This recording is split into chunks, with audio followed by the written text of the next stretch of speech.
السلام علیکم ورحمۃ اللہ وبرکاتہ۔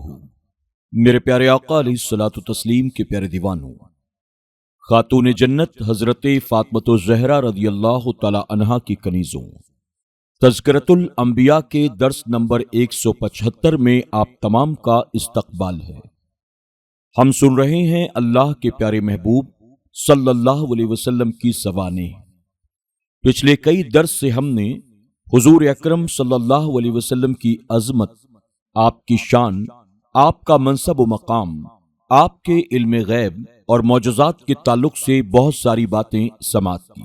انشاءاللہ آج اسی باب سے حضور اکرم صلی اللہ علیہ وسلم کے تعلق سے ہم مزید کچھ باتیں سماعت کریں گے، لیکن آگے بڑھنے سے پہلے آئیے حصول برکت کے لیے ایک ساتھ مل کر اللہ کے پیارے محبوب صلی اللہ علیہ وسلم کی بارگاہ میں درود و سلام کا نذرانہ پیش کر لیتے ہیں۔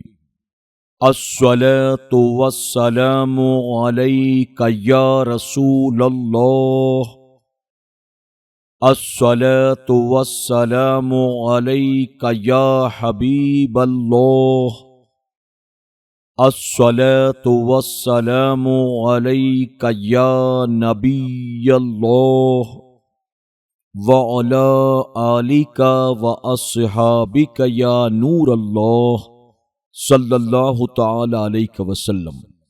صحابہ اکرام اور اہل بیت کی تعظیم نبی کریم صلی اللہ علیہ وسلم کی تعظیم ہے۔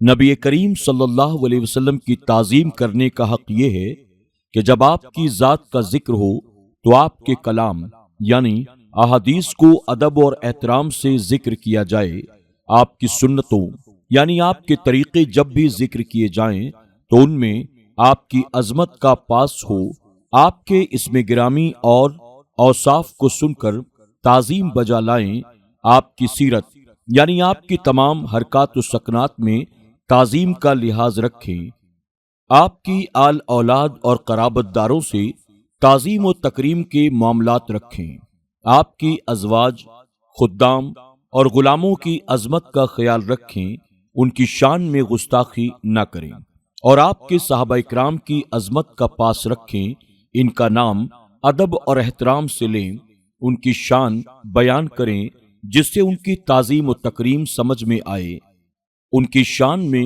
نازیبا الفاظ استعمال کر کے اپنا ٹھکانہ جہنم میں نہ بنائیں۔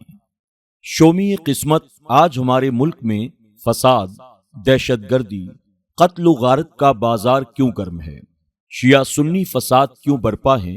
اس کی وجہ صرف یہ ہے کہ ایک گروہ صحابہ اکرام کی شان میں گستاخی کا مرتکب ہو رہا ہے۔ معاذ اللہ، حضرت ابو بکر صدیق رضی اللہ تعالی عنہ، حضرت عمر فاروق اعظم رضی اللہ تعالی عنہ اور حضرت عثمان غنی رضی اللہ تعالی عنہ کو ظالم قرار دے رہا ہے، بلکہ معاذ اللہ سوائے 3 صحابہ اکرام کے سب کو مرتد کہہ رہا ہے، اور دوسرا گروہ بظاہر صحابہ اکرام کی عظمتوں کا پاسدار بن کر یزید کا مغفور اور جنتی ہونا ثابت کر رہا ہے۔ معاذ اللہ، حضرت امام حسین رضی اللہ تعالی عنہ کا غلطی پر ہونا قرار دے رہا ہے۔ ان 2 ناپاک فرقوں نے ملک کو دہشت گردی کا اڈا بنا رکھا ہے۔ در حقیقت یہ لوگ امریکی ایجنٹ ہیں جو ایران اور پاکستان کو لڑانا چاہتے ہیں۔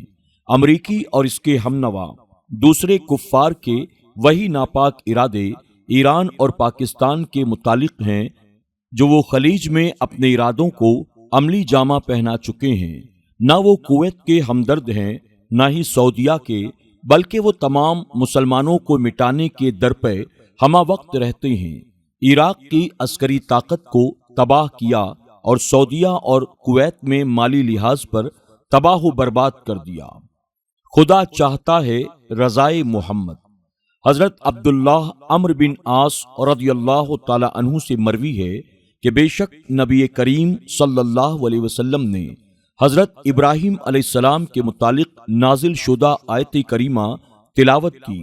مفہوم: اے میرے رب، بے شک بتوں نے بہت لوگ بہکا دیے ہیں، جس نے میرا ساتھ دیا وہ تو میرا ہے، جس نے میرا کہنا نہ مانا تو بے شک تو بخشنے والا مہربان ہے۔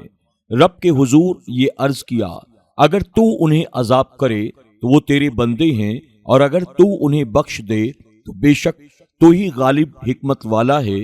اس کے بعد حضور اکرم صلی اللہ علیہ وسلم نے روتے ہوئے اپنے دونوں ہاتھوں کو اٹھا کر عرض کیا، اے اللہ میری امت، میری امت۔ اللہ تعالیٰ نے فرمایا، اے جبرائیل جاؤ، تم محمد صلی اللہ علیہ وسلم کے پاس تمہارا رب خوب جانتا ہے، پھر بھی ان سے کہو تمہیں کس چیز نے رلایا۔ جبرائیل علیہ السلام حضور صلی اللہ علیہ وسلم کی خدمت میں حاضر ہوئے، آپ سے پوچھا، آپ کیوں رو رہے ہیں؟ تو رسول اللہ صلی اللہ علیہ وسلم نے جو رب کے حضور عرض کیا تھا اس کی خبر دی، حالانکہ اللہ تعالیٰ خود ہی بہتر جانتا ہے۔ تو اللہ تعالیٰ نے فرمایا، اے جبرائیل محمد صلی اللہ علیہ وسلم کے پاس جاؤ اور کہو کہ ہم آپ کو امت کے بارے میں راضی کریں گے اور آپ کو غمزدہ نہیں کریں گے۔ اس حدیث سے حاصل ہونے والے فوائد۔ نمبر 1، اس حدیث پاک میں نبی کریم صلی اللہ علیہ وسلم کی امت کے حق میں کامل شفقت کا ذکر کیا گیا ہے کہ آپ اپنی امت کی مصلحتوں کا کتنا خیال رکھتے ہیں اور ان کے معاملات کی کتنی رعایت رکھتے ہیں۔ نمبر 2، آپ نے چونکہ دونوں ہاتھ اٹھا کر دعا کی، اس سے پتہ چلا کہ دعا میں ہاتھوں کا اٹھانا مستحب ہے۔ نمبر 3، رب نے حضور اکرم صلی اللہ علیہ وسلم کو تسلی دیتے ہوئے جو یہ فرمایا، ہم تمہیں تمہاری امت کے بارے میں راضی کریں گے اور غمزدہ نہیں کریں گے، اس میں حضور صلی اللہ علیہ وسلم کی امت کو کامل بشارت دی گئی ہے، اور امت کو امید دلانے والی تمام احادیث سے بڑھ کر اس حدیث میں انہیں بخشش کی امید دلائی گئی ہے۔ نمبر 4، نبی کریم صلی اللہ علیہ وسلم کا اللہ تعالیٰ کے نزدیک جو عظیم مرتبہ ہے اس کا ذکر اس حدیث میں پایا گیا ہے، اور اللہ تعالیٰ کی آپ پر عظیم مہربانیوں کا ذکر کیا گیا ہے۔ جبرائیل علیہ السلام کو آپ کے پاس بھیج کر سوال کرنے میں یہ حکمت تھی کہ آپ کے بلند مراتب کا اظہار کیا جائے کہ آپ اس بلند مرتبے پر فائز ہیں کہ اللہ تعالیٰ آپ کو ایسے انعامات سے راضی کرے گا کہ آپ راضی ہو جائیں گے، اور آپ کو اللہ تعالیٰ اکرام عطا فرمائے گا۔ یہ حدیث اللہ تعالیٰ کے اس ارشاد کے مطابق ہے، اللہ تعالیٰ آپ کو اتنا عظیم مرتبہ عطا فرمائے گا کہ آپ راضی ہو جائیں گے۔ اور حدیث میں فرمایا گیا، ہم تمہیں غمزدہ نہیں کریں گے، اس میں تاکید پائی گئی ہے اور اس وہم کا ازالہ پایا گیا ہے کہ کوئی یہ خیال نہ کرے کہ ہو سکتا ہے کہ آپ کی بعض امت کو اللہ تعالیٰ بخشے گا، بلکہ معنی یہ ہے، ہم آپ کو راضی کر دیں گے اور آپ کو غم میں مبتلا نہیں کریں گے، بلکہ آپ کی تمام امت کو بخش دیں گے۔ یعنی اگر کسی کو گناہوں کا عذاب دیا جائے گا تو وہ دائمی نہیں، بلکہ فقط ان کو جنت میں داخل کرنے کے لیے، گناہوں کی آلودگی سے صاف کرنے کے لیے وہ عتاب ہوگا، یعنی ذلت کے طور پر معمولی سزا کے طور پر ہوگا۔ نبی کریم صلی اللہ علیہ وسلم کی جائے نماز سے تبرک حاصل کرنا۔ محمود بن ربیع انصاری رضی اللہ تعالی عنہ نے حدیث بیان کی کہ بے شک عتبان بن مالک انصاری رضی اللہ تعالی عنہ جو بدر میں بھی شریک ہوئے، بے شک یہ نبی کریم صلی اللہ علیہ وسلم کی خدمت میں حاضر ہوئے اور عرض کیا، یا رسول اللہ صلی اللہ علیہ وسلم، بے شک میری نظر کچھ کم ہو گئی ہے، میں قوم کو نماز پڑھاتا ہوں، لیکن جب بارش برستی ہے تو میرے اور اس قوم کے درمیان ایک برساتی نالہ حائل ہو جاتا ہے، اب میں ان کی مسجد میں جا کر انہیں نماز نہیں پڑھا سکتا، اس لیے میں یہ پسند کرتا ہوں کہ بے شک رسول اللہ صلی اللہ علیہ وسلم آپ آئیں، ایک جگہ نماز یعنی میرے گھر میں ادا کریں تاکہ میں اسی جگہ کو نماز کے لیے منتخب کر لوں۔ تو حضور اکرم صلی اللہ علیہ وسلم نے فرمایا، میں انشاءاللہ جلد ہی ایسا کروں گا۔